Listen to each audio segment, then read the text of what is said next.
साहेब 3 दिवस झाले माझा नातू मिळत नाही, हरवला आहे. अहो 3 दिवस झाले पोलीस स्टेशनला येते आणि रोज कंप्लेंट लिहिते, पण एक दिवस सुद्धा दखल घेतली नाही माझ्या कंप्लेंटची. आता आमच्यासारख्या गरिबानं काय करायचं सांगा बघू. आता एखाद्या श्रीमंताचा पोरगा असताना तर अख्खी फौज धावली असती तुमची पोलीस स्टेशनची सगळीकडे शोधायला, पण आमच्या गरिबासाठी कोण शोधणार? घंटा. अहो जाऊ द्या हो साहेब, आम्हाला सुद्धा गरिबाला हक्क आहे जगण्याचा, आणि तो बी मानानं. नाहीतर काय. अहो आम्ही जिवंत राहावं ह्याची तरी जाणीव असू दे की आम्हाला. का फक्त श्रीमंतांनीच जगायचं आणि आमच्यासारख्या गरिबाने कायम चिखलातच लोळायचं?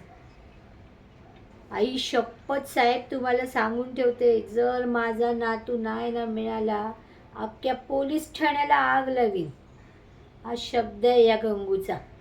हां, नाही तुमचं अख्खं पोलीस ठाणे जाळून टाकलं ना तर नावाची गंगू नाही मी. हां साहेब, साहेब तुम्हाला विनंती करते, माझ्या नातवाला शोधा. साहेब माझ्या नातवाला शोधा हो, माझ्या काळजाचा तुकडा आहे होते. 3 दिवस झाले पोटात त्याच्या काय बी नसेल साहेब. कुठं असेल, काय असेल, कसा असेल. साहेब पाया पडते तुमच्या, माझ्या नातवाला शोधा. नाही तर साहेब आपला शब्द आहे, शब्द खोटा नाही होणार साहेब. अख्खं पोलीस ठाणं जाळून टाकीन.